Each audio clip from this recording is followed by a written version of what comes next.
সাহাবীদের সবাই কি জান্নাতে যাবে? সাহাবীদের কোনো অন্যায়ের জন্য কি আল্লাহ শাস্তি দেবেন না? প্রিয় দর্শক, আপনার প্রশ্নের উত্তরে বলতে চাই যে সাহাবীদের কেউ যদি কোনো অন্যায়, কোনো অপরাধে লিপ্ত হয়েছেন এমনটি নবী সাল্লাল্লাহু আলাইহি ওয়াসাল্লামের জীবদ্দশায় ঘটে থাকে, তাহলে সেক্ষেত্রে তাদের উপর নবী সাল্লাল্লাহু আলাইহি ওয়াসাল্লাম প্রমাণ সাপেক্ষে শরিয়ার যে শাস্তি নির্ধারিত আছে সেটা তিনি কার্যকর করেছেন। তবে সাহাবা একরাম সম্পর্কে আহলে সুন্নাত জামাতের আকীদা এবং বিশ্বাস হলো যে নবী করিম সাল্লাল্লাহু আলাইহি ওয়াসাল্লাম যেই ১০ জন সাহাবীকে নির্দিষ্ট করে জান্নাতি হওয়ার সুসংবাদ দিয়েছেন, এর বাইরে বিলাল রাদিয়াল্লাহু তাআলা আনহুর পায়ের জুতার আওয়াজ তিনি জান্নাতে শুনতে পেয়েছেন মেরাজে, সেটি বলেছেন। আব্দুল্লাহ ইবনে মাসউদ রাদিয়াল্লাহু তাআলা আনহু জান্নাতি হওয়ার কথা বলেছেন। অর্থাৎ ইন্ডিভিজুয়াল কিছু সাহাবীকেও তিনি জান্নাতি হওয়ার কথা বলেছেন। সেই সাহাবীরা যে জান্নাতি, এ ব্যাপারে কোনো সন্দেহ নেই এবং সেটি সন্দেহের ঊর্ধ্বের বিষয়।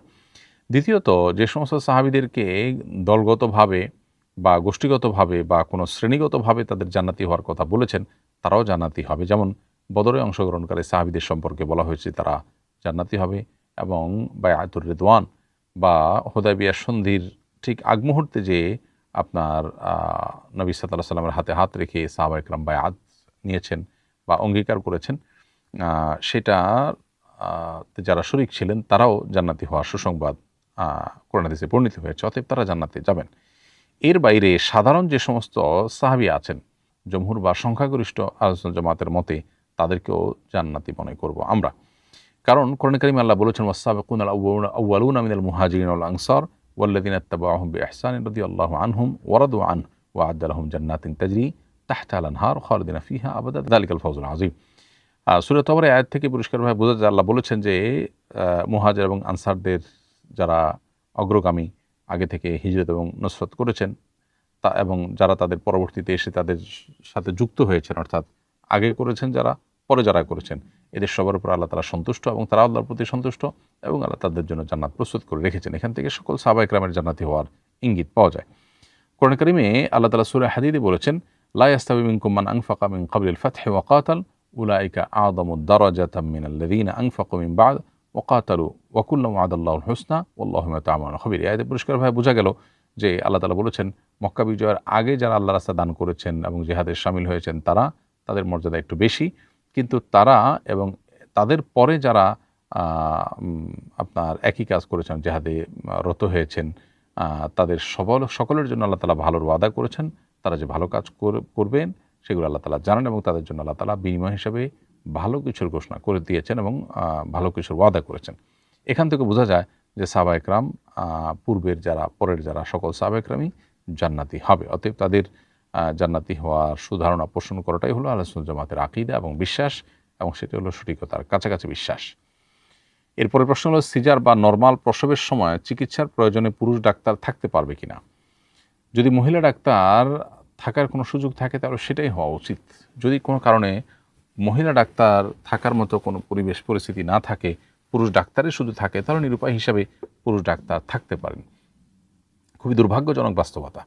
বাংলাদেশে এমনকি সৌদি আরবের কোথাও কোথাও এমন পরিস্থিতি আছে যে গাইনোকোলজির উপর মহিলাদের পড়ার পাশাপাশি পুরুষরাও পড়ছে এবং তারা দেখছে, এবং কি মেডিকেল স্টুডেন্টরা ইন্টার্ন করার জন্য মহিলাদের এই ডেলিভারির সময়টাতে বিশেষ করে তারা থাকছে এবং তারা সিজারের সময় ওটিতে থাকছে, তারা নির্ভীকভাবে পর্যবেক্ষণ করছে, কাজ করছে।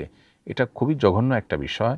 একজন নারী কোনো অবস্থাতেই জেনে শুনে সজ্ঞানে তিনি এটাকে গ্রহণ করা বা মেনে নেওয়ার কথা নয়, বাট সেটা কিন্তু চাপিয়ে দেওয়া হচ্ছে। যেখানে প্রচুর মহিলা আপনার মেডিকেল স্টুডেন্ট আছে, সে সমস্ত ছাত্রীদেরকে গাইনোকোলজির উপর পড়তে উদ্বুদ্ধ করা এবং নারীদের প্রাইভেসি যেন রক্ষা হয় সেজন্য পুরুষ গাইনোকোলজি না থেকে বরং মহিলা গাইনোকোলজি যেন থাকে সেজন্য উদ্যোগ নেওয়া দরকার। কিন্তু দুর্ভাগ্যজনক বাস্তবতা, আমাদের সমাজে উল্টো দিকে আমরা হাঁটছি। অনেকটাই সংশ্লিষ্টরা আশা করি যে দায়িত্বশীলতার পরিচয় দিবেন এক্ষেত্রে, না হলে তারা আল্লাহর কাছে দায়ী থাকবেন।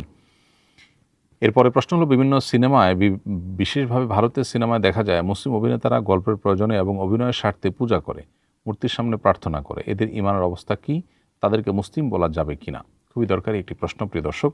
যে সকল কথা এবং কাজ স্পষ্ট কুফর, এগুলো ইচ্ছাকৃতভাবে যদি কেউ মুখে উচ্চারণ করেন অথবা কাজে সম্পাদন করেন, কেউ তাকে বাধ্য করেননি, এরকম পরিস্থিতিতে তিনি যদি সেগুলো করেন তাহলে তিনি কাফির হয়ে যাবেন, এবং তার অন্তরে ঈমান থাকলেও তিনি কাফির হয়ে যাবেন। কারণ বিষয়গুলো স্পষ্ট কুফরি, অতএব সেগুলো তিনি জেনে শুনে করেছেন, ফলে সেটাকে কাফের হওয়ার হিসাবেই বিবেচিত করা হবে এবং ধরা হবে। পূজা করা, মূর্তির নিকট প্রার্থনা করা সন্দেহাতীতভাবে কুফর, এবং অন্তরে আল্লাহ তালার প্রতি ঈমান রেখেও যদি কেউ এরকম অভিনয়ের প্রয়োজনে পূজা করে, মূর্তির সামনে প্রার্থনা করে হাঁটু গেড়ে, তাহলে সে কাফির হয়ে যাবে, এতে কোনো সন্দেহ নেই। কারণ তার এই কাজ করতে থাকে কেউ শরিয়ার দৃষ্টিকোণ থেকে যেটাকে বাধ্য করা বলে, সেরকম পর্যায়ের কেউ বাধ্য করেনি তাকে। ফলে তিনি এই কাজটি যদি জেনে শুনে করেন, তাহলে সেক্ষেত্রে তিনি ইসলাম থেকে খারিজ হয়ে যাবেন। তার উচিত হবে তওবা করা, ইস্তেগফার করা এবং ফিরে আসা। আজকাল ঈমান বড় ঠুনকা বিষয়ে পরিণত হয়েছে আমাদের কাছে, ফলে আমরা ঈমান থাকলো কি গেল সেটাকে অতটা গুরুত্বের সাথে দেখি না। খুবই দুর্ভাগ্যজনক একটি ব্যাপার। এরপরে প্রশ্ন হলো, আমার 6 বছর বয়সী 2টি যমজ সন্তান আছে।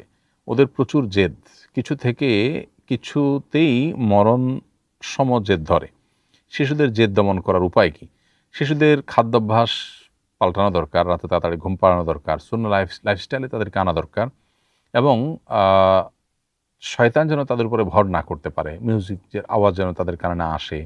সোশ্যাল মিডিয়াতে বিভিন্ন ভিডিও দেখতে গেলে বিশেষ করে দেখা যায় যে ব্যাকগ্রাউন্ডে মিউজিক থাকে, নিজের অজান্তে সেগুলো বাচ্চারা শুনে, এবং এগুলো যখন তাদের ভেতরে প্রবেশ করে তখন স্পিরিচুয়ালিটি তাদের ধ্বংস হয়, এবং তাদের মধ্যে যে জেদ বাড়া এবং অনেক বেশি ক্রেজি হয়ে ওঠা, এই বিষয়গুলো কিন্তু দেখা যায়। এগুলো আজকাল বাচ্চাদের মধ্যে কমন একটি বিষয় পরিণত হয়েছে। এই জন্য বাচ্চাদেরকে সুন্নাহ লাইফস্টাইলে আনা দরকার, ফিতনা থেকে বাঁচানো দরকার, এবং এই জাতীয় বিষয়গুলোর এডিকশন থেকে বিশেষ করে তাদেরকে বাঁচাবার জন্য চেষ্টা করা দরকার। সেই সাথে একজন ইমানদার আল্লাহর কাছে সবসময় দোয়া করবেন এবং আল্লাহর কাছে নিরাপত্তা চাইবেন যেন আল্লাহ তাআলা তার সন্তানদের হেফাজত করেন। এরপরে প্রশ্ন হলো, বাম হাতে তাসবিহ গণনা করা যাবে কিনা? বাম হাতে তাসবিহ গণনা করলে গুনাহ হবে না, তাসবিহর সওয়াব পাওয়া যাবে। তবে ডান হাতে গণনা করলে সেটা উত্তম, কারণ সহিহ বুখারীতে বর্ণিত হয়েছে আম্মা জান আয়েশা রাদিয়াল্লাহু তাআলা আনহা থেকে, তিনি বলেছেন, কানা নবী সাল্লাল্লাহু আলাইহি ওয়াসাল্লাম ইয়াজিবুহু তায়াম্মুনু ফি কুল্লি ফি তানাউলিহি ওয়া তাআজ্জুলিহি ওয়া তুহুরিহি ফি শানিহি কুল্লি। নবী সাল্লাল্লাহু আলাইহি ওয়াসাল্লামের জুতা পরিধান করা, তারপরে চুল আঁচড়ানো এবং পবিত্রতা অর্জন করা, সব ক্ষেত্রে তিনি ডানকে পছন্দ করতেন। এই জন্য তাসবিহটা ডান হাতে ব্যবহার করতে পারলে ভালো, যদিও বাম হাতে করলেও কোনো অসুবিধা নেই, এবং তাসবিহর সওয়াব তিনি ঠিকই পেয়ে যাবেন। সাহাবারা কি বাতিলের পক্ষে থাকতে পারে? সিফিনের যুদ্ধে উভয় পক্ষেই তো অনেক সাহাবী ছিলেন। দুপক্ষের কোনো এক পক্ষ তো বাতিল ছিল, নইলে যতটুকু ধারণা যুদ্ধই হতো না। এক্ষেত্রে আমরা কি ভাবব? আহলে সুন্নাত জামাতের আকীদা হলো সাহাবা একরাম সম্পর্কে তারা ভুলের ঊর্ধ্বে ছিলেন না, তবে তাদের কিছু কিছু ভুল হয়েছে যেগুলো ইজতিহাদগত বা গবেষণাগত বা বুঝের ভুল। ইচ্ছাকৃতভাবে ষড়যন্ত্র করা, ইচ্ছাকৃতভাবে অন্যায় লিপ্ত হওয়া, বিশেষ করে পরস্পর সাথে যুদ্ধে লিপ্ত হওয়া, ঠান্ডা মাথায় ষড়যন্ত্রের জায়গা থেকে, বাতিল পন্থা থেকে, এটা সাহাবীদের মধ্যে ঘটেনি। এটি হলো আহলুস সুন্নাহ ওয়াল জামাতের উলামা একরামের আকীদা এবং বিশ্বাস। সিফিনের যুদ্ধে আলী রাদিয়াল্লাহু তাআলা আনহু হকের কাছাকাছি ছিলেন এবং মুআবিয়া রাদিয়াল্লাহু তাআলা আনহুর বুঝের ভুল ছিল, এটুকু বিশ্বাস আমাদের থাকতে হবে। আর বুঝের ভুল যদি হয় তাহলে সেক্ষেত্রে সেটা আল্লাহ তাআলা মাফ করে দেন, বরং তিনি চেষ্টা করেছেন সঠিকতা উদ্ধার করবার জন্য, এই জন্য তিনি আল্লাহর কাছে একটা সওয়াব পান। আর বুঝের ভুল হওয়ার কারণে তিনি গুনাহগার হন না। না হলে তিনি যদি সরাসরি কোনো ভুল করতেন তাহলে অবশ্যই গুনাহগার হতেন এবং তার জন্য তিনি দায়ী থাকতেন। তবে এখানে আলী রাদিয়াল্লাহু তাআলা আনহু যে সঠিকতার কাছাকাছি ছিলেন সেটা বলার অপেক্ষা রাখে না। তো সাহাবা একরামের এই সমস্ত ভুল বিচ্যুতি হবে দেখেই তো নবী সাল্লাল্লাহু আলাইহি ওয়াসাল্লাম বলেছেন যে আমার সাহাবীদের সমালোচনা করবে না। এই জন্য আমরা সমালোচনা করব না, বরং সকল সাহাবা একরামকে আমরা ভালোবাসবো, এবং তাদের কারোর যদি ভুল হয়ে থাকে, তো নবী সাল্লাল্লাহু আলাইহি ওয়াসাল্লামের সময় কোনো ব্যক্তির অন্যায় হয়েছে, তিনি সাহাবী ছিলেন, তিনি তার শাস্তি কার্যকর করেছেন, এবং পরে তার তওবা এমনভাবে আল্লাহর কাছে কবুল হয়েছে মর্মে জানিয়েছেন, যেটা সচরাচর অন্যদের তওবা কবুল এভাবে হয় না। তো এই জন্য যাদের ব্যাপারে খোদ আল্লাহ সন্তুষ্ট হয়ে গেছেন, তাদের কারো যদি কোনো ভুল হয়েও থাকে, আমি তাদের সমালোচনা করতে পারি না। নবী সাল্লাল্লাহু আলাইহি ওয়াসাল্লাম সেটি করতে আমাদেরকে নিষেধ করেছেন। তবে বুঝের ভুল হলে সেটাকে বাতিল বলা জরুরি না। দুজনের মধ্যে একজন সঠিকতার উপর ছিলেন, আর একজন ভুলের উপর ছিলেন, কিন্তু ভুলটা অনেক সময় হয় বুঝের ভুল, সেটা কিন্তু মাফ থাকে। ধরুন কেউ মনে করেছে যে আমার সন্তান তার এই জায়গায় যাওয়া দরকার দিন রক্ষার খাতিরে, সে বিচক্ষণ, সে গেলে ভালো হবে, তো তার অ্যাজাম্পশন ভুল হতে পারে।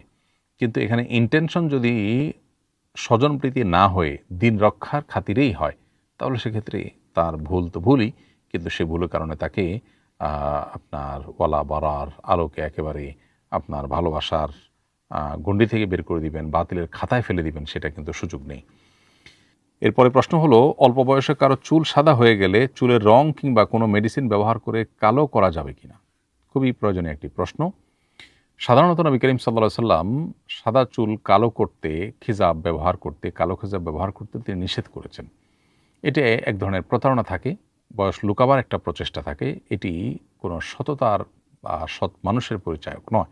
এই জন্য নবী করিম সাল্লাল্লাহু আলাইহি ওয়াসাল্লাম এটি করতে নিষেধ করেছেন। তবে সাদা চুল থাকলে সেটাকে মেহেদি কালারে পরিবর্তন করতে বলেছেন, কালার দিতে বলেছেন, মেহেদি বা অন্য কালার করতে বলেছেন, এবং কালো কালারটাকে তিনি পরিহার করতে বলেছেন, কারণ কালো কালার দিয়ে মূলত বয়স লুকাবার চেষ্টা করা হয়, সেটা যেন না হয়। এখন কোনো ইয়াং মানুষ বা বয়স অনেক কম, তার এই বয়সে চুল পাকার কথা নয়, অথচ তার চুল পেকে গেল, এটা যদি হয় তাহলে সেক্ষেত্রে এটা এক ধরনের ত্রুটি তার শরীরে, এটা ত্রুটির কারণেই হয়েছে।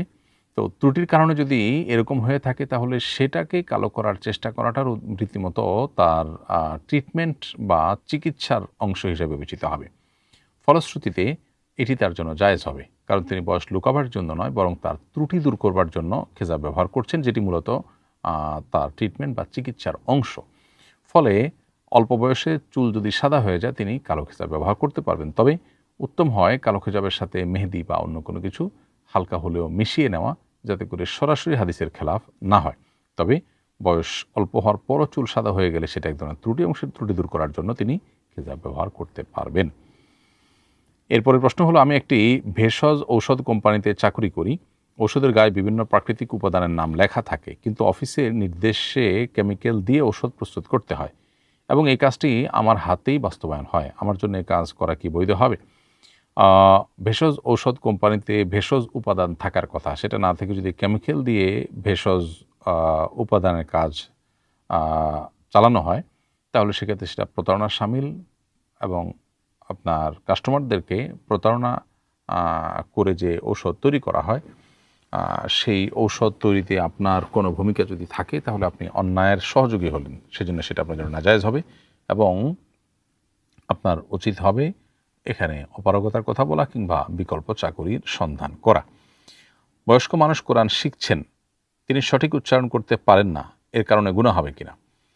কেউ সঠিক উচ্চারণ করার চেষ্টা করছেন তারপরে তিনি পারছেন না, তাহলে তিনি গুনাহগার হবেন না, কারণ আল্লাহ বলেছেন লা ইউকাল্লিফুল্লাহু নাফসান ইল্লা উসআহা, মানুষের সাধ্যের বাইরে কোনো কিছু মানুষকে আল্লাহ তাআলা চাপিয়ে দেন না। সেজন্য বয়স্ক হয়ে যাওয়ার কারণে যদি তেলাওয়াত করতে অসুবিধা হয়, সেক্ষেত্রে তার সেই ভুল মাফ করবেন আল্লাহ তাআলা, আশা করা যায়। সেই সাথে আমরা এই হাদিসটিও জেনে রাখি যে এখানে নবী সাল্লাল্লাহু আলাইহি ওয়াসাল্লাম বলেছেন, কেউ যদি কোরআন বেদে বেদে পড়ে, অর্থাৎ তিনি খুব ফ্লুয়েন্টলি পড়তে পারেন না, স্পিডে পড়তে পারেন না, তাহলে সেক্ষেত্রে বেদে বেদে আটকে আটকে পড়লে তাকে আল্লাহ তাআলা ডাবল সওয়াব দিবেন, কারণ তার কষ্ট বেশি হচ্ছে। সেজন্য ইন্না আযআমাল জাযা মা আযআমিল বালা, মানুষের কষ্ট যখন বেশি হয় তার বিনিময়ও বেশি হয়ে থাকে।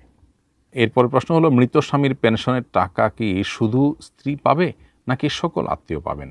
খুবই গুরুত্বপূর্ণ প্রশ্ন। কোনো ব্যক্তি মারা গেলে তার পেনশনের যে টাকাটা, এই টাকাটা সরকারের তরফ থেকে দেওয়া এক ধরনের গিফট বা উপহার, এটা তার রেখে যাওয়া কোনো সম্পদ নয়। যেহেতু পেনশনের টাকাটা চাকুরে ব্যক্তির রেখে যাওয়া কোনো সম্পদ না এবং সরকারের দেওয়া গিফট, অতএব সরকার যাকে দিতে চাইবেন তাকে দিতে পারবেন। কোনো কোনো ক্ষেত্রে শুধু স্ত্রীকে, কোনো কোনো ক্ষেত্রে স্ত্রী এবং প্রতিবন্ধী বা বিশেষ সন্তানদেরকে সাধারণত পেনশনের টাকা দেওয়ার সরকারিভাবে নির্দেশনা থাকে, পারমিশন থাকে, সুযোগ থাকে।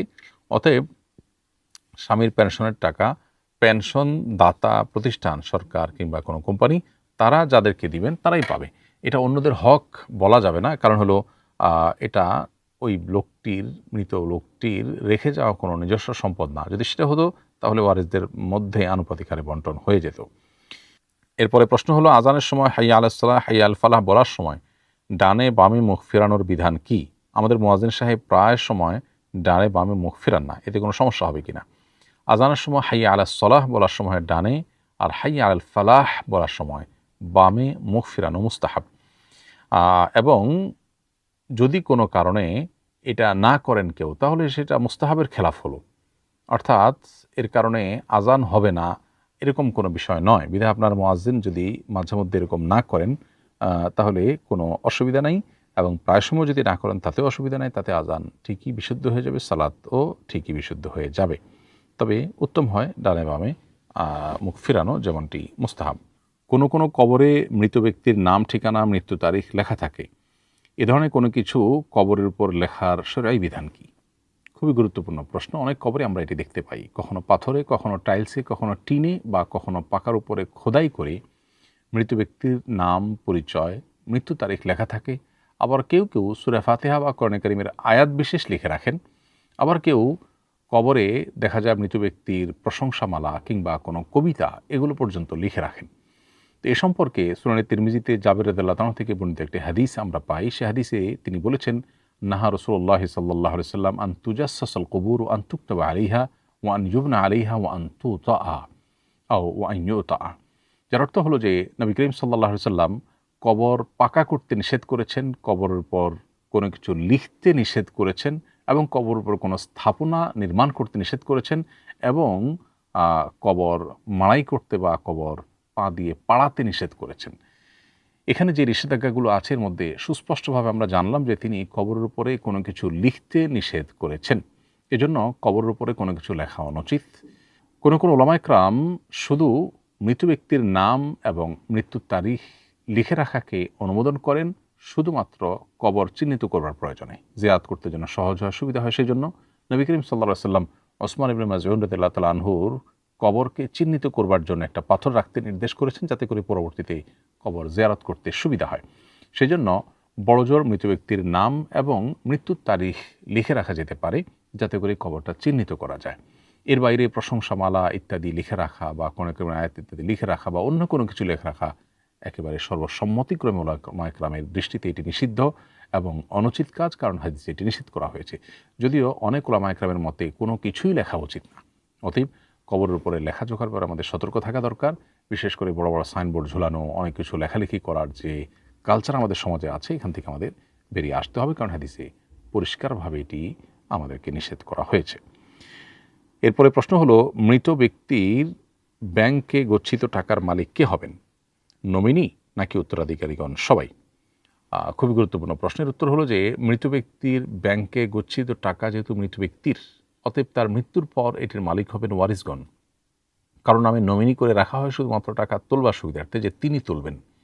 বাকি নমিনি করার মানে এই নয় যে তিনিই মালিক হয়ে যাবেন।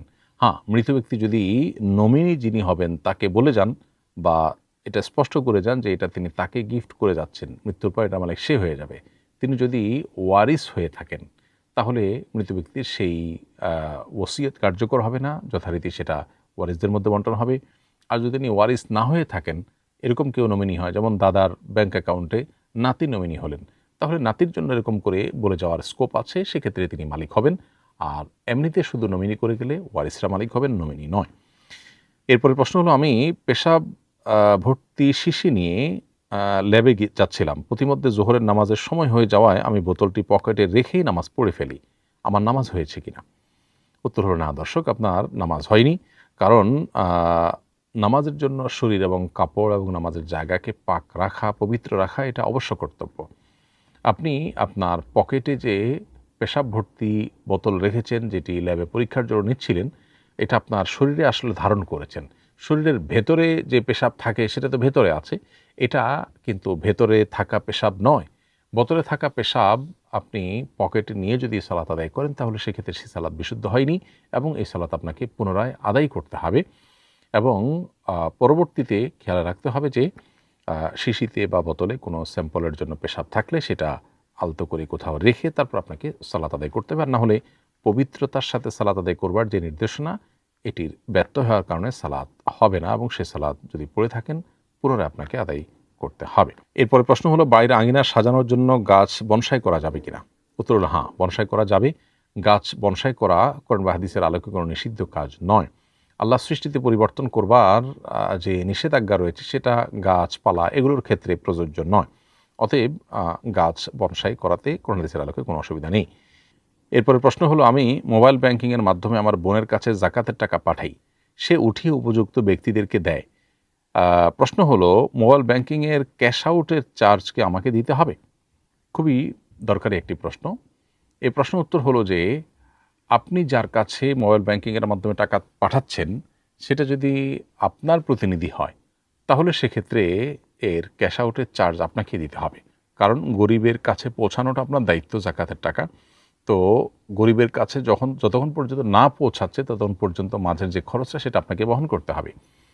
আর যদি মোবাইল ব্যাংকিংয়ের অ্যাকাউন্টটা গরিবই আপনাকে সরবরাহ করে এবং বলে যে আমাকে এখানে দেন, তাহলে সেক্ষেত্রে সেখানে যদি আপনি টাকা দেন তাহলে তার ক্যাশ আউটের চার্জ গরিব বহন করবে এবং জাকাত থেকে কাটা যেতে পারে, সেটা আপনি বহন করতে বাধ্য নন। কারণ হলো এক্ষেত্রে তার কাছে আপনি তার ডিমান্ড অনুযায়ী টাকা পৌঁছে দিয়েছেন, পৌঁছানোর পর এবার সেটা তোলার দায়িত্ব তার, যেহেতু তিনি বলেছেন এখানে পৌঁছাতে।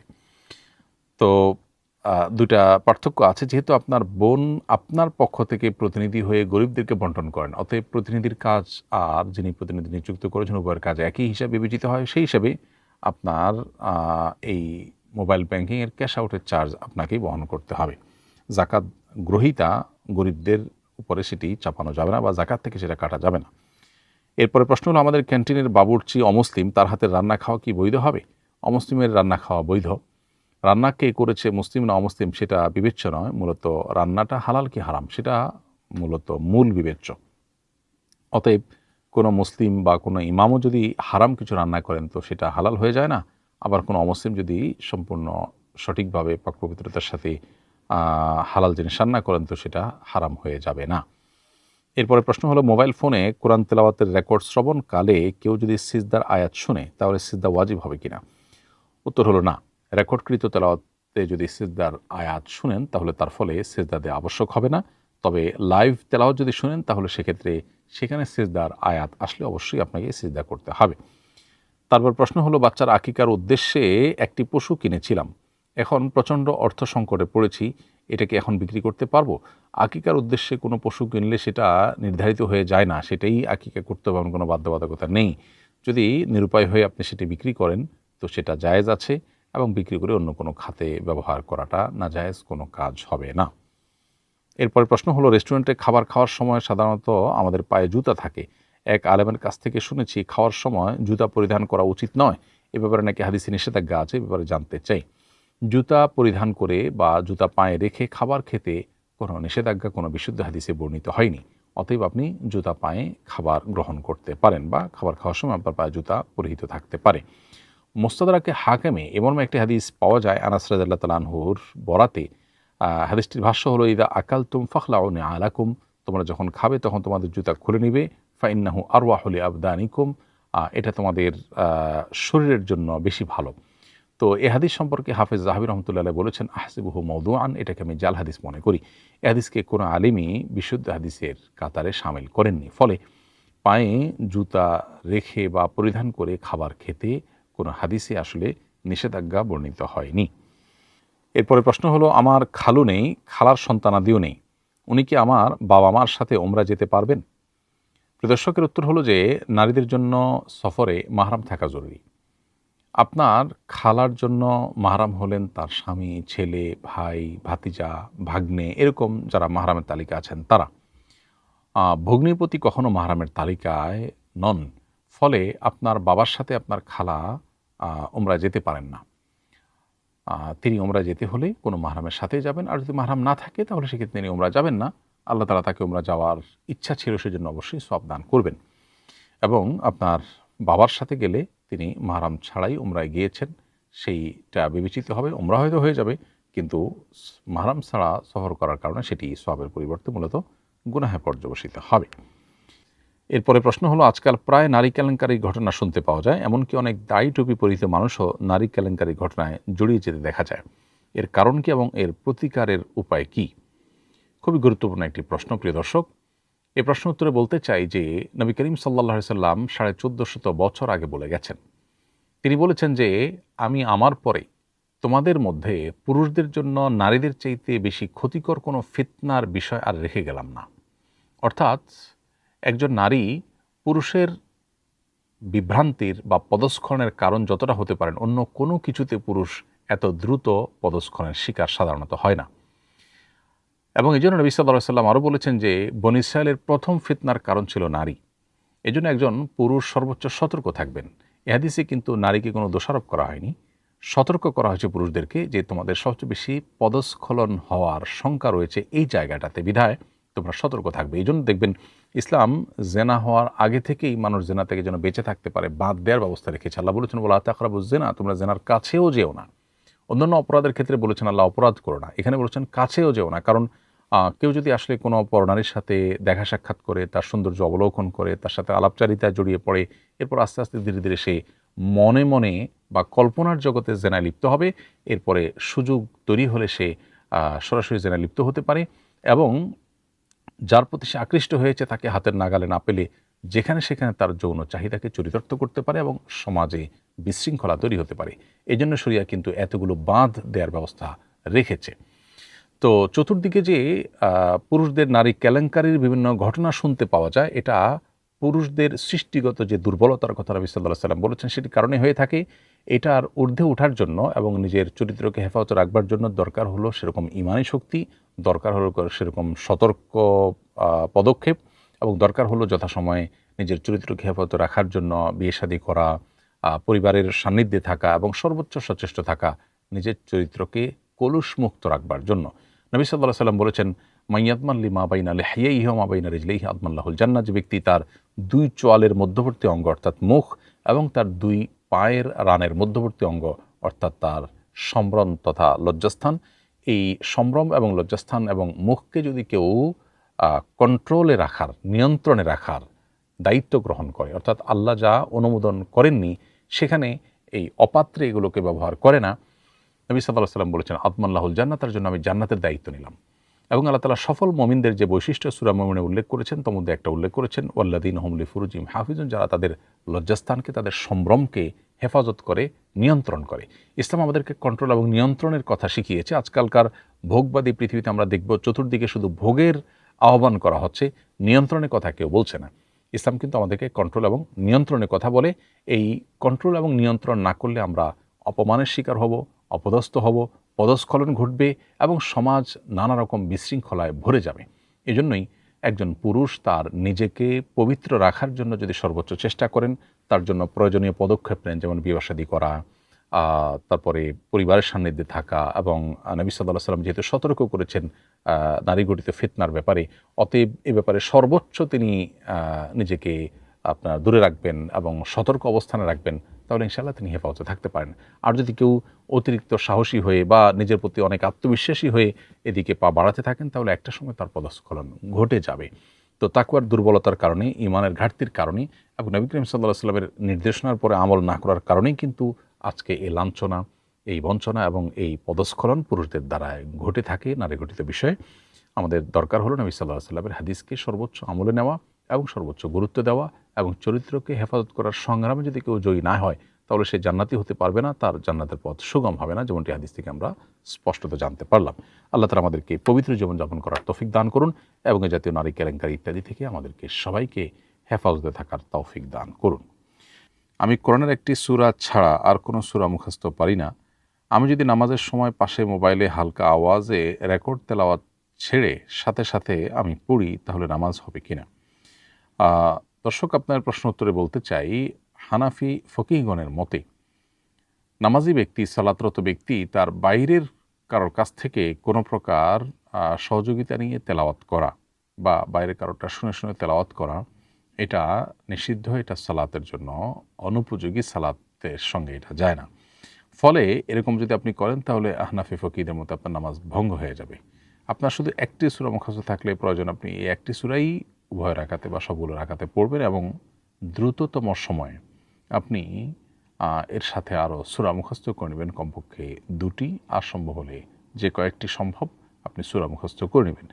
একদিন চেষ্টা করলে একদিনের মধ্যেই একটা ছোট সূরা মুখস্থ করে ফেলা একেবারে অনায়াসে যে কোনো ব্যক্তির জন্য সহজ। বিধায় আপনি রেকর্ড তেলাওয়াত চালু করে রেখে তার সাথে তাল মিলিয়ে পড়ার যে কসরত, সেটা না করে বরং আমার মনে হয় আপনি একদিনের মধ্যে চাইলে সূরা মুখস্থ করে ফেলতে পারেন, এবং সেটাই আপনার করা উচিত।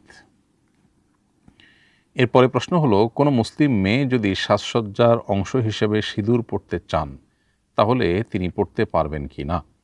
উত্তর হলো যে কোনোভাবেই কোনো মুসলিম নারী তিনি সাজসজ্জার অংশ হিসেবে হলেও সিঁদুর পরা জায়েজ হবে না, বরং এটি যদি তিনি লাগান এবং সিঁদুর যদি অঙ্কন করেন তার কপালে, তাহলে কুফরির সমূহ আশঙ্কা আছে। কারণ সিঁদুর পরা হিন্দু নারীদের একটি তাদের শেয়ার, তাদের একটা নিদর্শন, একটা মার্কায় পরিণত হয়েছে। কোনো জিনিস যখন কোনো ধর্মের ধর্মীয় মার্কায় পরিণত হয় তখন সেটি ধারণ করাটা কুফরে পর্যবসিত হতে পারে। তো এই জন্য অন্তত এটি হারাম হবে, সেটি সন্দেহাতীতভাবে বলা যায়। সৌন্দর্যের অংশ হিসেবেও আমরা অন্য ধর্মাবলম্বীদের ধর্মীয় যে সিম্বল আছে সেটা ধারণ করতে পারি না, সেটা হারাম হবে। আর পরিস্থিতি বেঁধে এবং বিশ্বাসের সাথে সংশ্লিষ্ট থাকলে সেটা কুফর পর্যন্ত যেতে পারে। সম্প্রতি এক গবেষণায় দেশের প্রচলিত 26টা টুথপেস্টে মাইক্রোপ্লাস্টিক পাওয়া গেছে। এতে অনেকে আতঙ্কিত, আবার এগুলো ব্যবহার না করলে মুখ থেকে দুর্গন্ধ ছড়ায়। এ ব্যাপারে আমাদের করণীয় কী? প্রিয় দর্শক, টুথপেস্ট এবং ব্রাশ ব্যবহার করতে আমরা অভ্যস্ত হয়ে গেছি। আমরা কে না জানি যে প্লাস্টিক এগুলো আমাদের স্বাস্থ্যের জন্য ক্ষতির কারণ। শুধু টুথপেস্টে প্লাস্টিক পাওয়া গেছে তা নয়, আমরা যে ব্রাশ ব্যবহার করে থাকি এই ব্রাশ পুরোটাই প্লাস্টিকের তৈরি। এটা অনবরত আমাদের দাঁতে ঘষছি আমরা, এবং সেই দাঁতে ঘষার পর নানাভাবে সেটা কিন্তু আমাদের পেটে যাচ্ছে। প্লাস্টিকের ব্যবহার স্বাস্থ্যের জন্য, পরিবেশের জন্য, প্রকৃতির জন্য যেখানে ক্ষতিকর, আর সেটার ব্যবহার আমরা কোনোভাবে থামাচ্ছি না, বরং সেটা অনবরত যেন বেড়েই চলেছে। তো এমতো পরিস্থিতিতে আমি বলবো যে একজন মুসলিম হিসাবে আমাদের জন্য সবচেয়ে উত্তম বিকল্প হলো মিসওয়াক করা। আপনি হয়তো বলবেন যে মিসওয়াকে কি দুর্গন্ধ কাটবে? মিসওয়াক যদি অনবরত মানুষ করতে থাকে, পকেটে এবং সাথে মিসওয়াক থাকে, সারাক্ষণ যেরকম আমরা মোবাইল টিপি, অনবরত একটু পরপর যদি আমরা মিসওয়াক করি, তাহলে সেক্ষেত্রে মুখ থেকে দুর্গন্ধ থাকার কোনো কারণ থাকতে পারে না। মিসওয়াক ন্যাচারাল এবং প্রাকৃতিক, এটা মানুষের শরীরের জন্য যে অনেক বেশি উপকারী, উপযোগী, সেটা বলবার অপেক্ষা রাখে না। মিসওয়াকের সাথে ইমানের একটা গভীর এবং নিবিড় সম্পর্ক আছে।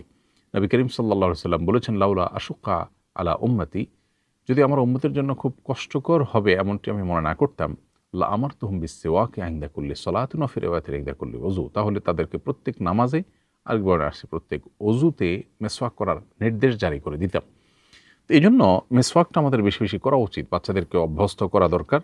আমরা যদি মেসওয়াক নিয়মিত করি, 5 ওয়াক্ত নামাজে যদি 5 বার আমরা মেসওয়াক করি, এরপরে নবী করিম সাল্লাল্লাহু আলাইহি ওয়াসাল্লাম আরও যে সমস্ত সময়গুলোতে মেসওয়াক করতেন, যেমন বাসায় প্রবেশের সময়, খাবারের আগে পরে, বিভিন্ন সময় যখন মেসওয়াক ব্যবহার করতেন তিনি, সেগুলো অনুসরণ করে যদি আমরা মেসওয়াক করি, তাহলে সেক্ষেত্রে মুখে দুর্গন্ধ থাকার কোনো কারণ থাকতে পারে না। এজন্য আসুন মেসওয়াকে অভ্যস্ত হই, পকেটে মেসওয়াক রাখি এবং বাসাবাড়িতে মেসওয়াক রাখি। কোনো কারণে ব্রাশ করতে হলেও অবশ্যই আমরা হেলদি টুথপেস্ট ব্যবহার করার চেষ্টা করব। টুথপেস্টের মধ্যে আবার শুধু মাইক্রোপ্লাস্টিকই নয়, এর বাইরে আরও বিভিন্ন ইস্যু রয়েছে, যেগুলো একটু ঘাঁটাঘাঁটি করলে, একটু গবেষণা করলে দেখা যায় যেগুলো আমাদের স্পিরিচুয়াল বা আধ্যাত্মিক ক্ষতিরও কারণ হয়ে থাকে।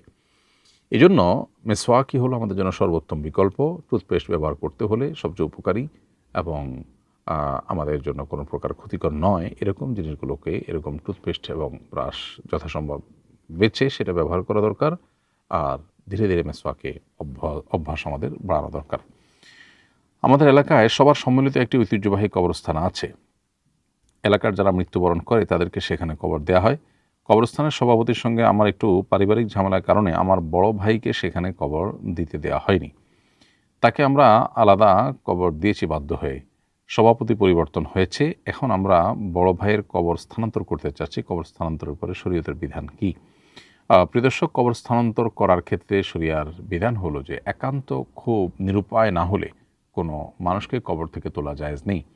নদী ভাঙনে কবর, কাঁচা কবর ভেঙে নদীতে বিলীন হয়ে যাবে, তাহলে সেক্ষেত্রে কবর আপনি স্থানান্তর করতে পারেন, এটা একান্ত নিরুপায়। আর এখন যে পরিস্থিতির কথা বলেছেন যে আপনার ভাই অন্য কোথাও কবরস্থ হয়েছেন, তিনি এলাকার সবচেয়ে প্রসিদ্ধ এবং ঐতিহ্যবাহী কবরস্থানে শায়িত হননি, এই অজুহাতে তাকে কবর থেকে তোলার কোনো সুযোগ নেই, কারণ এটা নিরুপায় হওয়া বলে না। ঐতিহ্যবাহী কবরস্থানে দাফন করা এটা শরিয়া সম্মত কোনো প্রয়োজন নয়। ফলে আপনার ভাইকে এই কারণে অন্তত তার কবর থেকে তোলা জায়েজ হবে না। মানুষের সব চাওয়া পৃথিবীতে পূরণ হয় না, এটা মেনে নেওয়াটাই হলো বুদ্ধিমানের কাজ। এটা মেনে নিলেই আমাদের কষ্ট দূর হবে, মানসিক প্রশান্তি হবে, আমরা ইনশাআল্লাহ জীবনে অনেক বারাকা খুঁজে পাবো। আল্লাহ আমাদেরকে আল্লাহর ফয়সালাকে মেনে নেওয়ার তৌফিক দান করুন এবং সবর এবং ধৈর্য ধারণ করার তৌফিক দান করুন। এরপরে প্রশ্ন হলো, আমি একজন শিশু সন্তানের পিতা, ভেবেছিলাম আমার ছেলেকে মাদ্রাসায় ভর্তি করাবো। আমার অনেক দিনের ইচ্ছা একজন হাফেজে কোরআনের পিতা হব, কিন্তু মাদ্রাসাগুলোর শিশুদের উপর যে নির্মম নির্যাতন হয় এ নিয়ে আমি শঙ্কিত ও সন্দিহান। আমি আমার সন্তানের পড়াশোনা সম্পর্কে আপনার পরামর্শ কামনা করছি, আশা করি সুপরামর্শ দিয়ে চিন্তামুক্ত করবেন। প্রিয় দর্শক, মাদ্রাসার যে অনাচার, বিশেষ করে শিশুদেরকে প্রহার করা, নানাভাবে তাদের যৌন নিপীড়ন করার যে সমস্ত ঘটনা বা যে সমস্ত সংবাদ আমাদের কাছে আসছে, সন্দেহাতীতভাবে এগুলো উদ্বেগজনক এবং একজন সচেতন নাগরিক হিসাবে এই ঘটনাগুলো যেন বন্ধ হয়ে যায়, সেজন্য সংশ্লিষ্ট মহল যেন তৎপর হন এবং তারা যেন কার্যকর ভূমিকা পালন করেন, তাদের প্রতি আমরা উদাত্ত আহ্বান সবসময় রাখি। আমরা একটা চিঠি, 6টি প্রস্তাবনা সম্বলিত একটা চিঠি দেশের শীর্ষস্থানীয় 30 জন আলেম যারা দায়িত্বশীল পর্যায়ের মাদ্রাসা পরিচালনা, মাদ্রাসার ম্যানেজমেন্টের সাথে কোনো না কোনোভাবে যুক্ত আছেন, তাদের কাছে আমরা পাঠিয়েছি এবং সোশ্যাল মিডিয়াতে সেটা প্রচার করেছি, যাতে করে অন্যরাও সেটার সুপারিশগুলো আমল করতে পারেন। তো এর বাইরে বাস্তবতা হলো যে যখন কোনো ঘটনা চাউর হয় তখন আমাদের কাছে মনে হয় যে সব ক্ষেত্রে শুধু বোধ হয় এটিই ঘটে, বাস্তবে কিন্তু তা নয়। মাদ্রাসাগুলোতে যে অনাচার হয়ে থাকে, আবাসিক শিক্ষা প্রতিষ্ঠান, মাদ্রাসা হোক, স্কুল হোক, যে অনাচার হয়ে থাকে, এগুলোর বাইরেও মাদ্রাসা আছে। তবে যেহেতু অনেক বেশি ঘটনা আমরা দেখতে পাই, খুব স্বাভাবিকভাবে আমরা শঙ্কিত হই। তো এই ক্ষেত্রে আমি আপনাকে বলবো যে আপনার সবচেয়ে ভালো হয় যদি আপনি হোম স্কুলিং করতে পারেন, বাসা থেকে যদি তাকে পড়াতে পারেন, হিফজ করতে পারেন। আমার ছেলে এবং মেয়ে তারা বাসা থেকে হিফজ করেছে, তবে সবার জন্য এটা সহজ নয়। যদি আপনি এটা করাতে পারেন তাহলে সেক্ষেত্রে আরও কয়েকটা বাচ্চাকে রেখে আপনি করলেন, নিবিড় তত্ত্বাবধানে এবং পর্যবেক্ষণ রেখে করলেন। আর না হয় মাদ্রাসাগুলোর মধ্যে অনেক ভালো মাদ্রাসা আছে যারা অত্যন্ত দায়িত্বশীল এবং সেখানে খুব কঠোরভাবে নিয়ম নীতি ফলো করা হয়। আপনি যদি খুব মনোযোগের সাথে খোঁজ করেন তাহলে দেখবেন যে এরকম মাদ্রাসার সংখ্যা নেহায়েত কম না। খুঁজে বের করে আপনার সন্তানকে সেখানে আপনি ভর্তি করাতে পারেন। কিয়ামতের আগে আমাদের জন্য বহুবিধ ফিতনা পতিত হওয়ার কথা হাদিসে সতর্ক করা হয়েছে, সতর্ক বানিয়ে এসেছে। তো এই ফিতনাগুলো বা ধোঁয়াশাগুলো, বিভ্রান্তিগুলোর মধ্যে থেকে এটাও একটা ফিতনা যে আমরা যে কাজ করতে যাব সে কাজের পথে বহু কাঁটা বিছানো থাকে। তো এটা যেন আমাদের ভালো কাজের ইচ্ছা থেকে আমাদেরকে নিবৃত্ত না করে, বরং আমরা যেন সেই কাঁটা সরিয়ে হলেও আমাদের কাঙ্ক্ষিত গন্তব্য এবং লক্ষ্যে পৌঁছতে পারি। আমি দোয়া করি আল্লাহ আপনাকে আপনার স্বপ্ন পূরণের তৌফিক দান করুন। আপনার আশেপাশে এরকম সচেতন, দায়িত্বশীল টিচার এবং আদর্শ মাদ্রাসা কিছু না কিছু আপনি পাবেন। বিশেষ করে যদি একটু খোঁজ করেন 10টা বা 20টা মাদ্রাসা থেকে বাছাই করলে আপনি একটা মাদ্রাসা অবশ্যই সন্তানকে পড়াবার মতো পাবেন। তবে আমি আপনাকে বলবো যে খুব ছোটোবেলায় সন্তানকে আবাসিক এমনিতে না দেওয়া ভালো। বাবা মার স্নেহে থাকলো, আসা যাওয়া করলো, বাসাতে খুব কাছাকাছি থাকলো, আর মাদ্রাসা সিসিটিভি ক্যামেরা সহ অন্যান্য বিষয়গুলো আছে কিনা যেগুলো আসলে কর্তৃপক্ষের দায়িত্বশীলতার পরিচয় বহন করে। এর বাইরে দক্ষ, বিচক্ষণ একাধিক আলেমের সাথে পরামর্শ করতে পারেন যারা আপনাকে চিনে এবং আপনার বাসার লোকেশনের আশেপাশে ভালো মাদ্রাসার সন্ধান দিতে পারবেন। তো এভাবে বহুবিধ উদ্যোগ নিলে ইনশাআল্লাহ আশা করা যায় আপনার শঙ্কা থেকে আল্লাহ আপনাকে হেফাজতে রাখবেন এবং আপনার সন্তানকে হাফেজে কোরআন বা আলেমে দ্বীন হওয়ার তৌফিক দান করবেন। এরপরে প্রশ্ন হলো, কোনো মহিলা যদি এমন পাতলা ওড়না পরে নামাজ পড়েন যার ভেতর দিয়ে চুল স্পষ্ট দেখা যায়, তাহলে তার নামাজের কোনো সমস্যা হবে কিনা?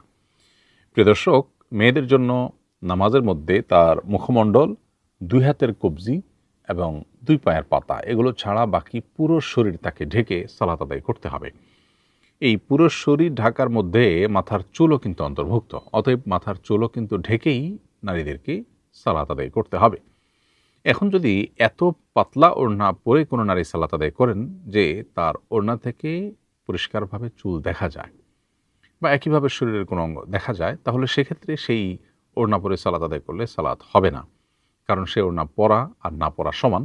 অঙ্গ আবৃত রাখার যে নির্দেশনা এই ওড়না দ্বারা সেটি পালিত হচ্ছে না, ফলে সদর ঢাকার ফরজ আদায় না হওয়ার কারণে নামাজ হবে না, বরং সে নামাজ তাকে পুনরায় পড়তে হবে যদি তিনি এরকম অন্যায় কোনো সালাত আদায় করে থাকেন।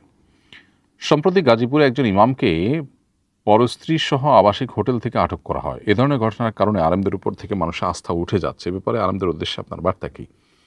আহ, সন্দেহাতীতভাবে খুবই দুঃখজনক এবং দুর্ভাগ্যজনক এই সমস্ত ঘটনাগুলো আমাদের দেশে ঘটে। যদি এই ধরনের ঘটনা সমাজে অহরহ ঘটে, কিন্তু সাদা কাপড়ে ময়লা লাগলে সেটা খুব বেশি চোখে পড়ে, এটা খুবই স্বাভাবিক। ফলে আলেমদের ঘটনাগুলো আমাদের চোখে একটু বেশি পড়ে, বা এক শ্রেণীর মিডিয়া হয়তো সেগুলোকে আর একটু বেশি করে সমাজে মানুষের সামনে তুলে ধরার চেষ্টা করে, যেহেতু মানুষের কৌতূহল বেশি থাকে। কারণ 10 টাকার নোটের নকল হয় না, 500 বা 1000 টাকার নোটের নকল হয়। সাধারণত আলেমরা কোনো অন্যায় করলে সেটা অনেক বড় অবাক করার বিষয় থাকে, এবং আলেমদের লেবাসে অন্যায় অনাচার সাধারণত হয় না, সেটা হলে মানুষের কৌতূহলের কারণ সেজন্য বেশি হয়।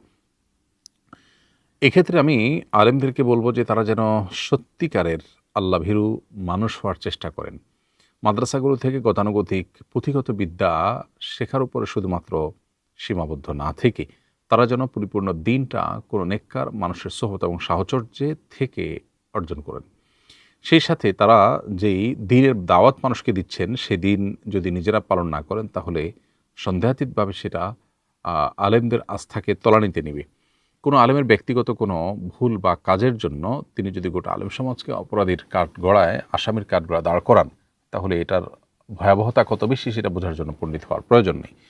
তো আল্লাহর ভয়ে এবং সেই সাথে আল্লাহর কাছে জবাবদিহিতা এবং দায়ের ভয়ে আলেমদের উচিত প্রত্যেকটা কাজের আগে 10 বার চিন্তা করা। বিশেষ করে অন্যায় অনাচার কিছু আছে একান্ত ব্যক্তিগত গুনাহের ব্যাপার, আবার কিছু আছে যেগুলোর সাথে গোটা আলেম সমাজের ইমেজ জড়িত। তো সে ধরনের কর্মকাণ্ড যদি কোনো আলেম করেন, বা তথাকথিত কোনো হুজুর তথাকথিত কোনো আলেম করেন, তাহলে সেক্ষেত্রে তিনি গোটা আলেম সমাজকে কলঙ্কিত করা এবং মানুষের আস্থা কমার ফলে মানুষ যে ক্ষতিগ্রস্ত হবে, দিন ক্ষতিগ্রস্ত হবে, তার পুরো দায় কিন্তু তার ঘাড়ে কম বেশি বর্তাবে আনুপাতিক হারে। তো এই জন্য তাদের উচিত হলো সর্বোচ্চ আল্লাহকে ভয় করা, এবং মানুষের সামনে শুধুমাত্র চক্ষুলজ্জার খাতিরে নেক বা ভালো না সেজে বরং ভেতর থেকে ভালো হওয়ার চেষ্টা করা দরকার। আল্লাহ তাআলা তৌফিক দান করুন। এবং আলেমদের বিচ্ছিন্ন কোনো ঘটনাকে খুব ফলাও করে প্রকাশ করে উলামা একরামের ভাবমূর্তিকে নষ্ট করবার অপচেষ্টাটাও আমাদের মাথায় রাখা দরকার।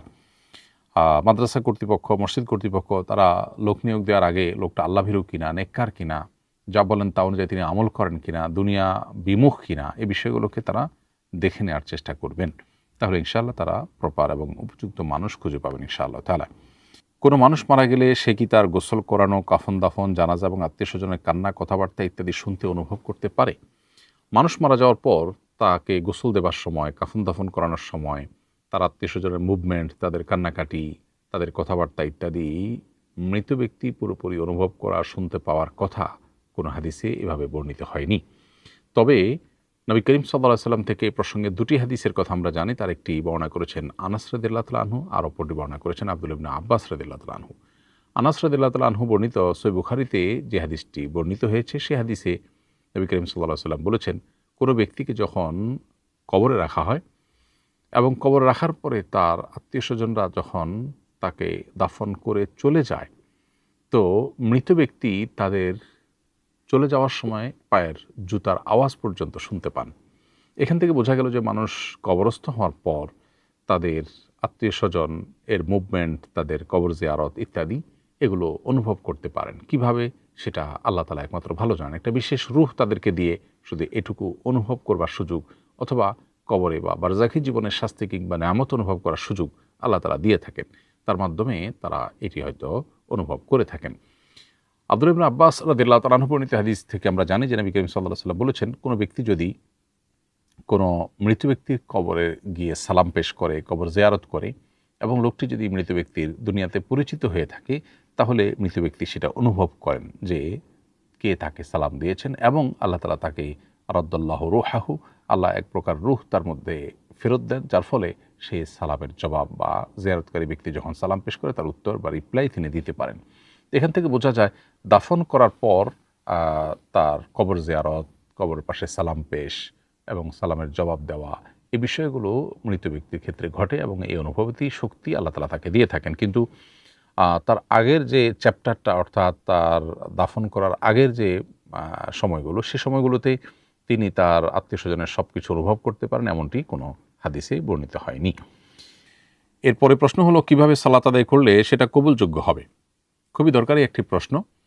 আমরা যে আল্লাহকে সন্তুষ্ট করবার জন্য এবং তার কাছ থেকে বিনিময় লাভের আশায় সালাত আদায় করে থাকি, সে আল্লাহ যদি সালাতে সন্তুষ্ট না হন বা তার কাছে যদি সালাত অ্যাকসেপ্টেড না হয়, তাহলে এই সালাত বা নামাজ পড়ে কী লাভ হলো? কারোর কাছে কোনো দরখাস্ত পেশ করার পর সেই দরখাস্ত যদি তিনি রিজেক্ট করেন, অ্যাপ্রুভ না করেন, তাহলে সেটা যেরকম অর্থহীন হলো, কোনো সালাত আল্লাহর কাছে যদি কবুলযোগ্য না হয়, তাহলে সেই সালাতটা অনেকটা সেরকম হয়ে গেল। এজন্য একজন ইমানদার তিনি চেষ্টা করবেন তার সালাত যেন কবুলযোগ্য হয় এবং আল্লাহর কাছে অ্যাকসেপ্টেবল হয়। যদিও কোন সালাত আল্লাহ তাআলা কবুল করেছেন, কোনটা করেননি আমরা জানি না, এজন্য আমরা সালাত আদায় করে যাব এবং যথাযথভাবে সালাত আদায়ের জন্য সচেষ্ট থাকব। আল্লাহর কাছে সালাত যেন কবুলযোগ্য হয়, সেজন্য আমাদেরকে দুটি বিষয় লক্ষ্য রাখতে হবে। তার একটি হলো খুশু, আর একটা হলো খুদু। অর্থাৎ সালাতের বাহ্যিক যে স্ট্রাকচার, প্রত্যেকটা রোকন, দাঁড়ানো, রুকু, সেজদা, কেরাত ইত্যাদি, এগুলোকে যথাযথভাবে আদায় করা, এটা হলো সালাতের বাহ্যিক পার্টটা ঠিক করা। আরেকটা হলো সালাতে পরিপূর্ণ এবং নিবিড়ভাবে মনোযোগ ধরে রাখা, যাতে করে অন্য মনস্ক আমরা না হই এবং অন্য জগতে যেন বিচরণ না করি সালাতে। আল্লাহ বলেছেন, আকিমিস সালাত লিযিকরি, তোমরা সালাত কায়েম করো আমার স্মরণার্থে। অতএব আল্লাহর স্মরণ যেন পুরো সালাত জুড়ে থাকে, সেটি আমাদের লক্ষ্য রাখতে হবে। এই দুটি বিষয় যদি আমরা লক্ষ্য করতে পারি, ইনশাআল্লাহ বিদিল্লাহ সেই সালাত আল্লাহর কাছে অ্যাকসেপ্টেড হবে এবং গ্রহণযোগ্য হবে। আমাদের এই সালাত প্রসঙ্গে, অর্থাৎ যে সালাত আল্লাহর কাছে অ্যাকসেপ্টেবল হবে, সেই প্রসঙ্গে আল্লাহ রাব্বুল আলামিন কোরআনে কারিমে সূরা মুমিনুন 18 নম্বর পারার প্রথম সূরার প্রথম দুই আয়াতে বলেছেন, কদ আফলাহাল মুমিনুন আল্লাযীনা হুম ফি সলাতিহিম খাশিউন, সেই ঈমানদাররা সফল এবং সার্থক হবে যারা তাদের সালাতে খুশু এবং মনোযোগ ধরে রাখতে পেরেছেন। ঠিক একইভাবে বাহ্যিক স্ট্রাকচারটা যেন ঠিক থাকে, সে মর্মে নবী করিম সাল্লাল্লাহু আলাইহি সাল্লামের সুন্নাহকে অনুসরণ করে খুবই ধীরস্থিরতার সাথে সঠিকভাবে প্রত্যেকটা রুকুন আমাদেরকে পালন করতে হবে। বারা ইবনে আযিব রাদিয়াল্লাহু তাআলা আনহু বলেছেন, রামাকতু সালাত মা মুহাম্মদ সাল্লাল্লাহু আলাইহি সাল্লাম, আমি মুহাম্মদ সাল্লাল্লাহু আলাইহি সাল্লামের সালাতকে খুব গভীরভাবে নিবিড়ভাবে পর্যবেক্ষণ করেছি। ফাওয়াজাদতু কিয়ামাহু ফারাকাতাহু ফা'তাদালাহু বাদা রুকু' ফাসিজদাতাহু ফাজালসাতাহু বাইনা সিজদাতাইনি ফাজালসাতাহু বাইনা তাসলিমি ওয়াল ইনসিরাফ ফাওয়াজাদতুহু করিবাম মিনাস সাওয়া। অর্থাৎ আমি নবী করিম সাল্লাল্লাহু আলাইহি সাল্লামের সালাতকে পর্যবেক্ষণ করার পর দেখলাম তার দাঁড়ানো, তার রুকু থেকে উঠা, সিজদা যাওয়া, সিজদা থেকে উঠে বসা, আবার সিজদা করা, আবার সিজদা থেকে উঠে বসা সালাম ফেরানো আগ পর্যন্ত, এর সবগুলো কর্মকাণ্ডই একটা আরেকটার প্রায় কাছাকাছি ডিউরেশনের ছিল। অর্থাৎ এমন না যে একটা অনেক দীর্ঘ সময় ধরে করেছেন আর একটা অনেক তাড়াহুড়া করে করেছেন, এমন হয়নি, বরং একটা ব্যালেন্স ছিল। যেমন রুকুতে আমি কিছু সময় ব্যয় করলাম, রুকু থেকে উঠে দাঁড়িয়ে তার কাছাকাছি সময় ব্যয় না করে উঠে সোজা হয়েই আমি আবার সিজদায় চলে গেলাম। এমনটি নবী সাল্লাল্লাহু আলাইহি সাল্লাম করতেন না, বরং রুকুতে যতটুকু সময় থাকতেন রুকু থেকে উঠে তার কাছাকাছি সময় তিনি ব্যয় করতেন। সিজদা যত সময় ব্যয় করতেন সিজদা থেকে উঠে তার কাছাকাছি সময় তিনি ব্যয় করতেন। ঠিক একই রকমের আমল নবী করিম সাল্লাল্লাহু আলাইহি সাল্লাম থেকে আমরা আরও জানতে পারি। আনাস রাদিয়াল্লাহু তাআলা থেকে বর্ণিত আরেকটি হাদিসে আনাস রাদিয়াল্লাহু তাআলা বলেছেন, ইন্নী লা আলু আন উসাল্লিয়া বিকুম কামা রাআইতুন নাবিয়্য সাল্লাল্লাহু আলাইহি ওয়াসাল্লাম ইউসাল্লি বিনা। নবী সাল্লাল্লাহু আলাইহি ওয়াসাল্লাম আমাদেরকে যেভাবে সালাতের ইমামতি করতেন বা আমাদের সাথে যেভাবে সালাত আদায় করতেন, ঠিক সেভাবে সালাত আদায় করে দেখাতে তোমাদেরকে আমি কোনো ত্রুটি করব না। এরপর তিনি সালাত আদায় করলেন। তার সেই সালাত দেখে বর্ণনাকারী সাবিত বললেন, তার সালাতে একটা বিষয় লক্ষ্য করলাম যেটা সচরাচর কেউ করে না। সেটা হলো তিনি রুকু থেকে উঠে এত সময় অপেক্ষা করলেন যে তার অপেক্ষা দীর্ঘ সময় ধরে অপেক্ষা করা দেখে, রুকু থেকে উঠে দীর্ঘ সময় দাঁড়িয়ে থাকা দেখে যে কারোর মনে হতে পারে যে তিনি বোধহয় রুকু করতে, সিজদা করতে ভুলে গেছেন। ঠিক একইভাবে একটি সিজদা করে উঠে অপর সিজদার মাঝে যে বৈঠকটা আছে, অপেক্ষা আছে, সেখানে তিনি এত সময় অপেক্ষা করতেন যে দ্বিতীয় আরেকটা সিজদা যে করতে হবে তিনি যেন ভুলে গেছেন যে কোনো ব্যক্তি দেখে এমনটি মনে করবে। এত সময় ধরে তিনি অপেক্ষা করতেন। তাহলে এই হাদিসে স্পষ্টত আমরা লক্ষ্য করলাম যে রুকু থেকে উঠে আজকাল যে তাড়াহুড়া করে আমরা দাঁড়িয়েই আবার সিজদায় চলে যাই, অনেক সময় সোজাও হয় না ঠিকমতো, দুই সিজদার মধ্যবর্তী সময়ে একই রকম আমরা খুব একটা সময় দেই না। অথচ নবী সাল্লাল্লাহু আলাইহি সাল্লাম সিজদা এবং রুকুতে যে পরিমাণ সময় দিতেন, এই রুকু থেকে উঠে এবং সিজদা থেকে উঠে তার কাছাকাছি সময়ে তিনি ব্যয় করতেন। তো এই জন্য এভাবে যদি ধীরস্থিরতার সাথে সালাত আদায় করি, বিশেষ করে মানুষ যে বিষয়গুলোতে অন্যমনস্ক থাকে, অমনোযোগী থাকে, অবহেলা করে, সেগুলোকে বিশেষভাবে যে আমরা যত্ন নেই, আশা করা যায় সেই সালাত আল্লাহর কাছে গ্রহণযোগ্য হবে। নবী করিম সাল্লাল্লাহু আলাইহি সাল্লাম বিভিন্ন হাদিসে আমাদেরকে উৎসাহ দিয়েছেন সালাতের জন্য আমরা যেন উত্তম রূপে ওযু করি এবং উত্তম রূপে রুকু সিজদা যথাযথভাবে করি, তাড়াহুড়ো না করি। তাহলে সেক্ষেত্রে সেটি জান্নাতে যাওয়ার কারণ হবে, সেটা জাহান্নাম থেকে মুক্তির কারণ হবে। এবং বহু হাদিস কিন্তু বর্ণিত হয়েছে। আবু দারদা রাদিয়াল্লাহু তাআলা আনহু থেকে বর্ণিত আরেকটা হাদিস গুরুত্বপূর্ণ। এখানে তিনি বলেছেন যে নবী করিম সাল্লাল্লাহু আলাইহি ওয়াসাল্লাম ইরশাদ করেছেন, আউয়ালু শাইইন ইউরফা মিন হাযিহিল উম্মতি আল খুশু' হাত্তা লা তারা ফিহা খাশিআ। এই উম্মতের সবচেয়ে আগে যে জিনিসটি তুলে নেওয়া হবে, যে নেয়ামত এই উম্মত থেকে নিয়ে নেওয়া হবে, সেটি হলো সালাতের খুশু। এমন পরিস্থিতি হবে যে পুরো সমাজে বা পুরো মসজিদে, পুরো জামাতে একজন মানুষকেও খুশুর সাথে সালাত আদায়কারী তুমি দেখতে পাবে না। এই জন্য আমাদের সালাত যেন আল্লাহর কাছে গ্রহণযোগ্য হয়, তার জন্য সালাতের খুশু, মনোযোগ ধরে রাখা দরকার। মনোযোগ শতভাগ ধরে রাখতে না পারলেও আমাদের যেন ধীরস্থিরতা এবং সালাতের বাহ্যিক যে স্ট্রাকচার সেটা যেন ঠিক থাকে এবং তাড়াহুড়া যেন আমরা না করি, সেদিকটা বিশেষভাবে খেয়াল করতে হবে। আজকাল বিশেষ করে রুকু থেকে উঠে একটু অপেক্ষা করা এবং দুঃস্থদের মধ্যবর্তী সময় অপেক্ষা করা, এখানে গাফিলতি দেখা যায় ব্যাপক এবং তাড়াহুড়া করে সালাত আদায় করার প্রবণতা অনেক বেশি দেখা যায়। এই জায়গাটাতে আমাদের সংশোধনী আনলে আশা করা যায় আল্লাহর কাছে সালাত অ্যাকসেপ্টেবল হবে এবং এই সালাত আমাদেরকে অন্যান্য অনাচার থেকেও বিরত রাখবে ইনশাআল্লাহ তাআলা। কারণ নবী করিম সাল্লাল্লাহু আলাইহি ওয়াসাল্লাম বলেছেন, আউয়ালু মা ইউহাসাবু বিল আবদু ইয়াউমাল কিয়ামাতি আস-সালাহ। কিয়ামতের ময়দানে সর্বপ্রথম নামাজের হিসাব নেওয়া হবে। যে ব্যক্তির নামাজের হিসাব সঠিকভাবে সে দিতে পারবে, ফা ইন সালুহাত, নামাজের হিসাব যদি ঠিকমতো দিতে পারে এবং ঠিকঠাক হয়, তাহলে ফাকাদ আফলাহা ওয়া আনজাহ, সে সফল হবে। ওয়াইন ফাসাদাত, আর যদি কারণ নামাজের হিসাব এটা সঠিকভাবে দিতে না পারে এবং নামাজ যাতে নষ্ট হয়ে যায় এবং তার হিসাবে যদি ভেজাল ধরা পড়ে, তাহলে ফাকাদ খাবা ওয়া খাসির, তাহলে সে লুজার হয়ে যাবে। অন্যান্য হিসাবগুলো তার জন্য কঠিন হবে। যেন নামাজটাকে সুন্দর এবং আল্লাহর কাছে অ্যাকসেপ্টেবল করার সর্বাত্মক চেষ্টা আমাদের থাকতে হবে। আল্লাহ আমাদের সবাইকে সেই তৌফিক দান করুন। নুরানি ও হিফজ মাদ্রাসা সংক্রান্ত নানা অঘটন এর খবর আমাদের সামনে আসছে, কিন্তু আলেমদের এ নিয়ে কোনো কার্যকর উদ্যোগ নিতে দেখা যাচ্ছে না। এ ব্যাপারে কোনো নেতৃস্থানীয় আলেমদের কোনো করণীয় কি নেই? অন্তত আপনি কি কোনো উদ্যোগ নেবেন? বহু মানুষ আমাদেরকে উদ্যোগ নেওয়ার জন্য পরামর্শ দিচ্ছেন এবং অনুরোধ করছেন। আমরা তাদের প্রতি কৃতজ্ঞ যে আমরা তাদের কাছে আস্থার এতটুকু জায়গা অর্জন করতে পেরেছি। আল্লাহর অশেষ অনুগ্রহে যে তারা আমাদের কাছে আশা করেন যে আমরা একটা সমস্যা সমাধানে এগিয়ে আসলে সেটা হয়তো কিছুটা কাজ হবে। কিন্তু বাস্তবতা হলো যে আমরা আসলে মাদ্রাসার সাথে, মাদ্রাসা বোর্ড, মাদ্রাসার পরিচালনার সাথে আমরা জড়িত নই। কোনো জগতে যদি আপনার বিচরণ না থাকে বা সেখানে যদি আপনার কার্যক্রম না থাকে বা সেখানে যদি আপনার অবস্থান না থাকে, সেখানে আসলে কাজ করার সুযোগ খুব বেশি একটা থাকে না। মাদ্রাসা নিয়ে আমরা নির্দেশনা জারি করার বা সেখানে কোনো হস্তক্ষেপ করার বা কিছু উদ্যোগ নেয়ার, বিশেষ করে পরিবর্তন হতে পারে সেরকম উদ্যোগ নেয়ার সেই অথরিটি কিন্তু আমরা নই। এরপরেও আপনারা অনেকে দেখেছেন যে আমরা সোশ্যাল মিডিয়াতে জানিয়েছি যে আমরা দেশের শীর্ষস্থানীয় 30 জন আলেম যারা নেতৃস্থানীয় এবং মাদ্রাসা পরিচালনার সাথে, মাদ্রাসার বোর্ড পরিচালনার সাথে জড়িত, তাদেরকে আমরা একটা চিঠি দিয়েছি কয়েক পৃষ্ঠার। সেই চিঠিতে 6টি প্রস্তাবনা পেশ করেছি, যেগুলো বাস্তবায়ন করলে আমাদের বিশ্বাস যে মাদ্রাসার যে সমস্ত ঘটনা আমরা শুনতে পাই, শিশুদের প্রতি বিশেষ করে প্রহার করা বা বিভিন্ন রকমের অনাচারের সংবাদ আমরা শুনতে পাই, যদিও মাদ্রাসার হাজার হাজার মাদ্রাসার তুলনায় ঘটনা হয়তো বড়জোর আমরা গত 2-4-6 মাস মিলে হয়তো আমরা হয়তো 20-40-50-100টা ঘটনা আমরা হয়তো দেখেছি। হ্যাঁ, এটা ঠিক যে ঘটনা যা নিউজে আসে তার তুলনায় বাস্তবতা নিশ্চয়ই আরও বেশি, এটি স্বীকার করতেই হবে। কিন্তু চিত্রটা যেভাবে তুলে ধরা হচ্ছে তাতে মনে হয় যে প্রত্যেকটা মাদ্রাসা বোধহয় হুবহু একই চিত্রের বোধহয় আছে এবং একই ধাঁচে বোধহয় সব চলছে। বাস্তবতা তো তা নয়। যাই হোক, তবে সমস্যা যে আছে এবং সেটা দিন দিন প্রকট হচ্ছে সেটি বলার অপেক্ষা রাখেন এবং সেটাকে স্বীকার করতেই হবে। তো আমরা 6টি প্রস্তাবনা দেশের শীর্ষস্থানীয় ওলামা ইকরাম যারা মাদ্রাসা পরিচালনার সাথে জড়িত তাদের কাছে আমরা পাঠিয়েছি এবং সোশ্যাল মিডিয়াতে বিষয়টা দিয়েছি, যাতে করে বিভিন্ন জায়গায় মাদ্রাসা পরিচালনার সাথে যারা জড়িত তারা স্বেচ্ছায় এই প্রস্তাবনাগুলো আমল নিতে পারেন।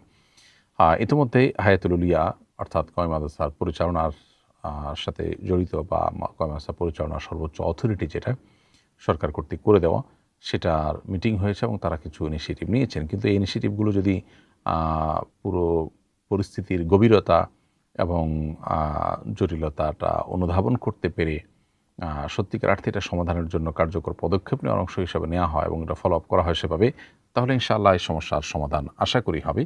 আমরা দোয়া করি আল্লাহ তালা আমাদের এই দুরবস্থা দূর করে দিন এবং দিনের দুর্গগুলোকে আল্লাহ তালা হেফাজত করুন এবং সেগুলোর সমস্ত অনাচার থেকে আল্লাহ তালা সেগুলোকে রক্ষা করুন। একজন লিখেছেন, আমার মা বিমানে একাকী জেদ্দায় যাবেন, সেখান থেকে বাবা রিসিভ করবেন, এভাবে সফর করার ব্যাপারে শরীয়তে নিষেধাজ্ঞা আছে কিনা? প্রিয় দর্শক, নবী করিম সাল্লাল্লাহু আলাইহি ওয়াসাল্লাম বলেছেন, লা তুসাফিরুল মারআতু ইল্লা মা'যি মাহরামিন, কোন নারী মাহরাম ছাড়া সফর করবেন না। বিমানে এখান থেকে কেউ একজন তুলে দিলেন এয়ারপোর্টে, আবার ওখান থেকে বিমান থেকে নামার পর কেউ একজন রিসিভ করলেন, সন্দেহাতীতভাবে এখান থেকে বিমান ওঠা পর্যন্ত আর রিসিভ করার পরবর্তী সময় মাহরাম থাকছেন সেটুকু নিষিদ্ধ থাকছে না, কিন্তু বিমানে মাঝে যে সময়টা সফরে থাকা হচ্ছে সেই সময়টা তো সন্দেহাতীতভাবে সফরের মধ্যেই থাকছেন এবং সেই সফর চলাকালীন সময় তো মাহরাম থাকছে না, অর্থাৎ হাদিসের উপর আমল হচ্ছে না।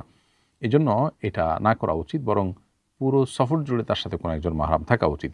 হ্যাঁ, মহিলাদের কোনো গ্রুপের সাথে যদি থাকেন যারা নিজেদের পরিচিত ক্লোজ, তাহলে সেক্ষেত্রে হজ এবং ওমরার মতো এরকম গুরুত্বপূর্ণ বিষয়ের ক্ষেত্রে ওলামা ইকরাম কোনো কোনো ক্ষেত্রে অনুমোদন দিয়েছেন।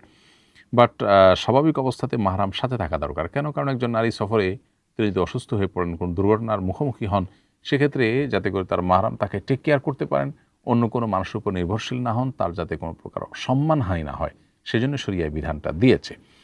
তো এই জন্য আমাদের মা বোনদের বিমানের সফরের সময়টাতেও মাহরাম সাথে থাকাটা উচিত এবং বাঞ্ছনীয়।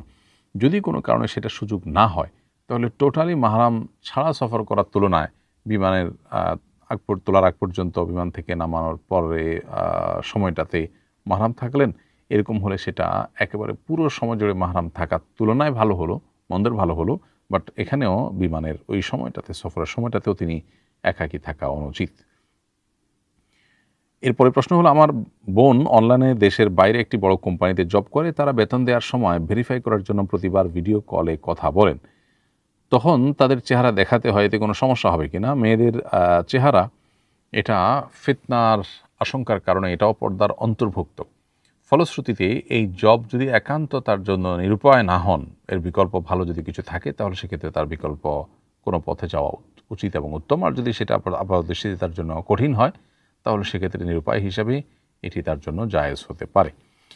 নামাজে দাঁড়ানোর পর অনেক সময় আমার সময় জ্ঞান থাকে না, নামাজের পর আবার জরুরি কাজও থাকে, তাই নামাজের মধ্যে সময়ের কথা মনে হলে আমি হাত ঘড়ির দিকে তাকিয়ে সময় দেখি, এতে কি নামাজ ভেঙে যাবে?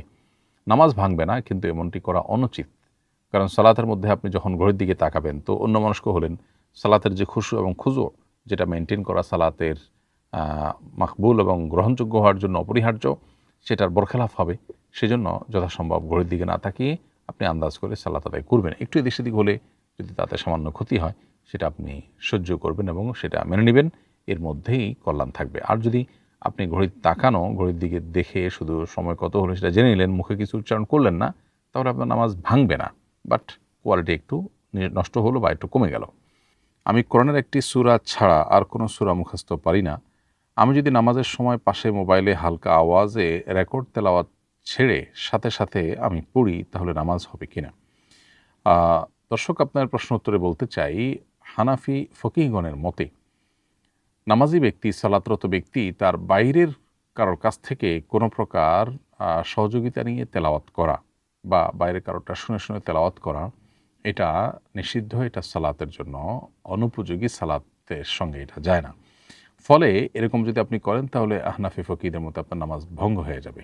আপনার শুধু একটি সূরা মুখস্থ থাকলে প্রয়োজন, আপনি এই একটি সূরাই উভয় রাকাতে বা সবগুলো রাকাতে পড়বেন এবং দ্রুততম সময়ে আপনি এর সাথে আরও সূরা মুখস্থ করে নেবেন, কমপক্ষে 2টি, আর সম্ভব হলে যে কয়েকটি সম্ভব আপনি সূরা মুখস্থ করে নেবেন।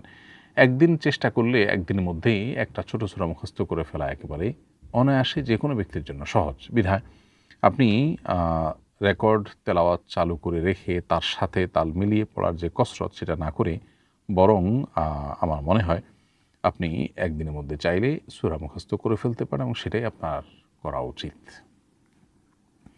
এরপরে প্রশ্ন হলো, কোনো মুসলিম মেয়ে যদি সাজসজ্জার অংশ হিসেবে সিঁদুর পড়তে চান, তাহলে তিনি পড়তে পারবেন কি না? উত্তর হলো যে, কোনোভাবেই কোনো মুসলিম নারী তিনি সাজসজ্জার অংশ হিসেবে হলেও সিঁদুর পরা জায়েজ হবে না, বরং এটি যদি তিনি লাগান এবং সিঁদুর যদি অঙ্কন করেন তার কপালে, তাহলে কুফরির সমূহ আশঙ্কা আছে। কারণ সিঁদুর পরা হিন্দু নারীদের একটি, তাদের শেয়ার, তাদের একটা নিদর্শন, একটা মার্কায় পরিণত হয়েছে। কোনো জিনিস যখন কোনো ধর্মের ধর্মীয় মার্কায় পরিণত হয়, তখন সেটি ধারণ করাটা কুফরে পর্যবসিত হতে পারে। তো এই জন্য অন্তত এটি হারাম হবে, সেটি সন্দেহাতীতভাবে বলা যায়। সৌন্দর্যের অংশ হিসেবেও আমরা অন্য ধর্মাবলম্বীদের ধর্মীয় যে সিম্বল আছে সেটা ধারণ করতে পারি না, সেটা হারাম হবে। আর পরিস্থিতি বেঁধে এবং বিশ্বাসের সাথে সংশ্লিষ্ট থাকলে সেটা কুফর পর্যন্ত যেতে পারে।